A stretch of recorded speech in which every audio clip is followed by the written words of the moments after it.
Hi everybody, welcome to another after movie topic video. Today we're talking about the Steph and Tristan making out sequence that is in the dorm room. Now this is a scene that is right after the tattoo shop sequence.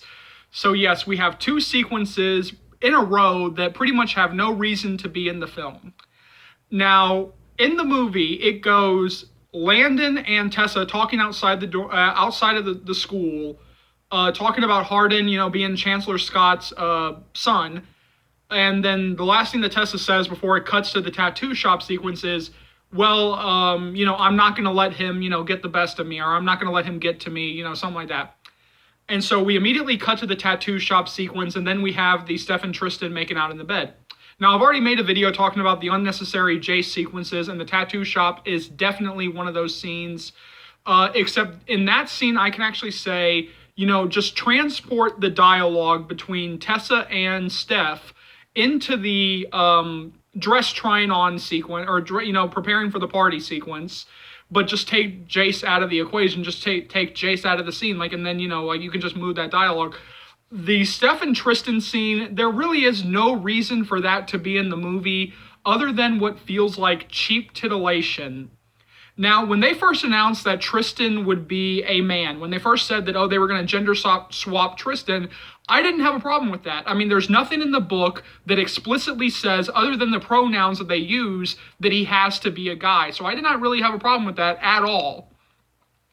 And I think that Pia Mia does, a fine enough job. Again, she's given nothing to do. None of these supporting characters are really given anything to do. I think that she and Katagia Red Thunder have, decent chemistry together. I'm not even going to attack, this gender swapping thing. But the problem is that the scene in the movie, the scene of them in the dorm room making out, with Pia Mia, taking her top off, there really is no reason to be in there, and it really does come off as like some male executive came in and forced this scene on them and said, okay, we're going to put this scene in there because, well, they're lesbians and they have to make out. They have to do something. That's exactly what the scene feels like. I mean, again, it just feels like it really has no reason to be there. And there really is nothing in the scene that really, makes me want to defend it and say, well, you can just transport this into, this other sequence. Yeah, no, there's really is nothing in the scene to really make me sit here and defend it. And this is also one of the scenes that I hope I'm wrong on, that I hope that I do get people down in the comment section saying, oh, well, I'm LGBT, and I really, I really love this sequence. I was happy that this sequence, was in the film. Oh, it really touched me. Oh, this, and this. I want to see comments like that because I really don't want to believe, or I really don't want to feel like this scene was so unnecessary, because I am one of those people who firmly believes that we do need representation in Hollywood, that they do need better LGBTQ representation in Hollywood, but this is not it. Not when it's used for cheap titillation, and that's exactly what this scene came off as. It came off as some guy down the line, or some guy in a position of power, because again, if you watch the sequence, it's kind of shot in the dark. I mean, there's a little bit of light, especially once she takes off her top. Of course, the light gets in there, but it really is shot in the dark to the point that it almost feels spliced in, like nobody even knew that this scene was going to be in the movie, because I mean, you can barely see their faces, or can't really clearly make out their faces. So I can almost make an argument that it's not even Pia Mia and Katagia Red Thunder even performing the sequence. That it almost feels like, okay, let me go ahead and tell you guys a little, insider, Hollywood story here. Okay, so one of my favorite worst bad movies is a movie called Caligula that came out in the 1970s.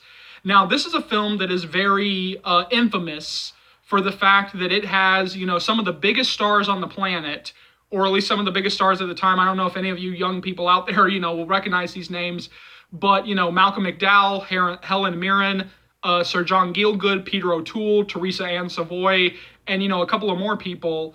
But it was infamous for the fact that it was a very sexually explicit film, and they even spliced in pornography, hardcore pornography, which is why you can find the film at an adult film store.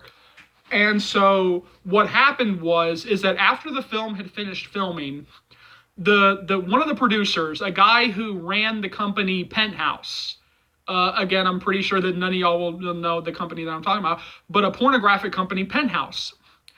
He came in, locked the director out of the editing suite, locked the editor out of the editing suite, and came back in and spliced in several shots and several scenes of hardcore pornography that the actors were not aware was happening, that the actors were not aware until they saw the film years and years and years later, because it wasn't even released until 5, 6, 7, 8, 9, 10 years after it was completed.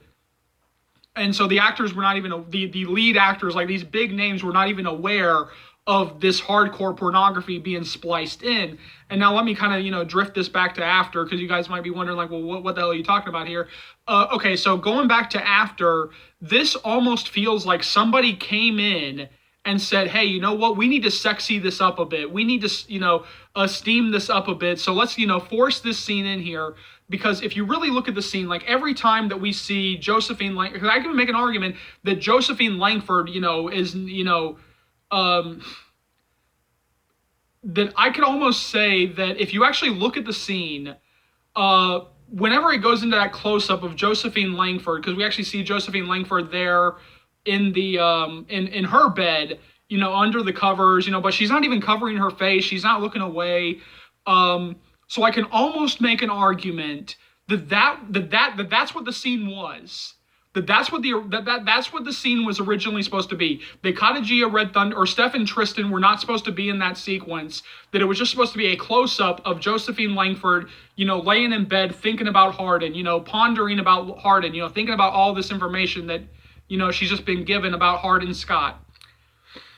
And so all of a sudden, somebody comes back in and splices in, this out of nowhere sex scene between Steph and Tristan that maybe even the actors don't know about until maybe the film, finally came out.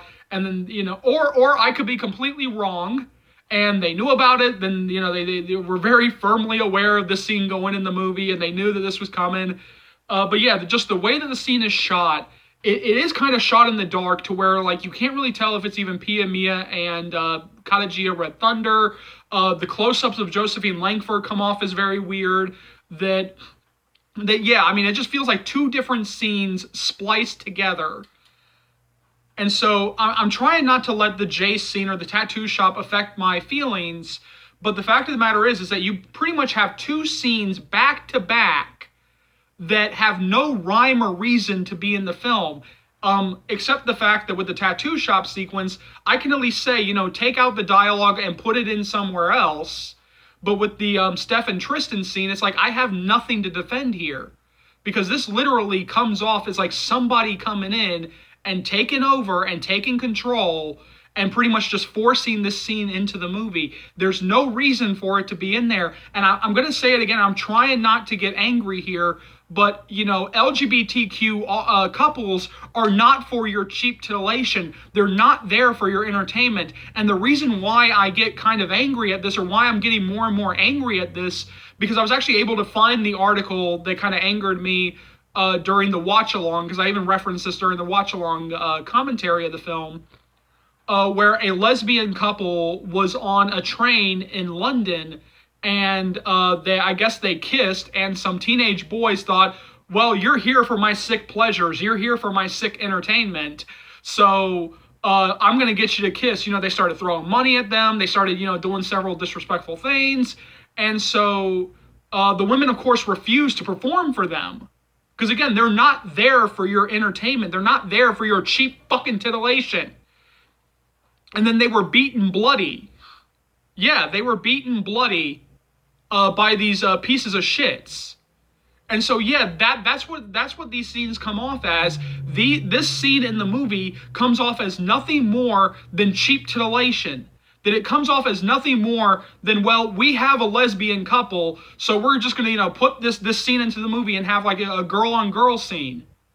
That's what it comes off as, and I'm sorry. I hope that people out there can defend this sequence. I am sincerely wanting to get down on my knees and beg people to defend this sequence. I'm hoping I am dead wrong here, but every time, because like there are several times out there when somebody has asked a question of Anna Todd or one of the producers, like say Jennifer Gibgot or something, and the words out of their mouth are, "Oh, we can't talk about that. We're under contract. Like we're sworn to sign. Like we can't say anything."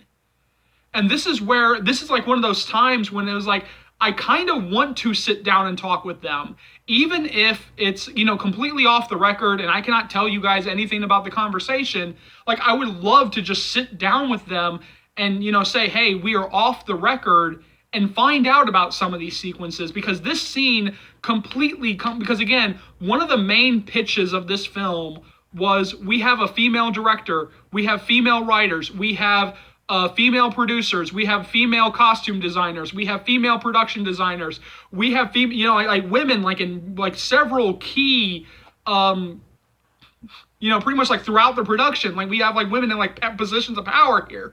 But this scene literally comes off as like some guy kind of came in and chest bumped his way in here and forced in this sequence.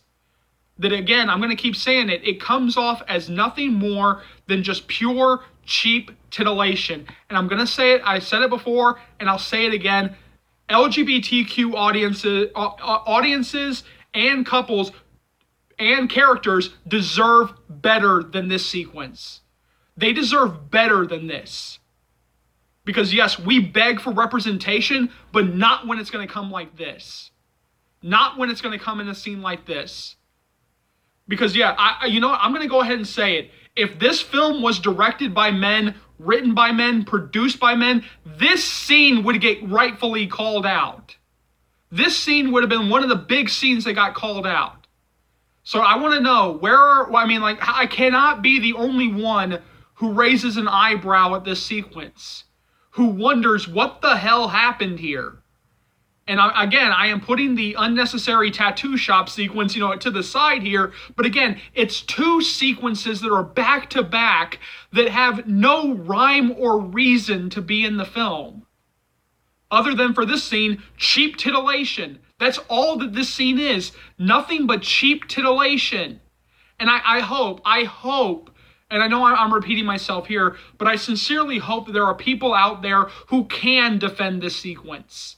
Who say, oh, Charles, man, I usually agree with you, but man, you are so far off on this sequence. And no, this is why this scene should have been in the film. This is why this scene, deserved to be in the film. Oh, this is like how this scene affected me. And like, yeah, I'm hoping I'm wrong here, but that's just how I felt watching this scene. It felt all of a sudden like some male executive came in and forced this scene into the movie. It's a completely out of nowhere sequence that just feels like it's in there for nothing but cheap titillation.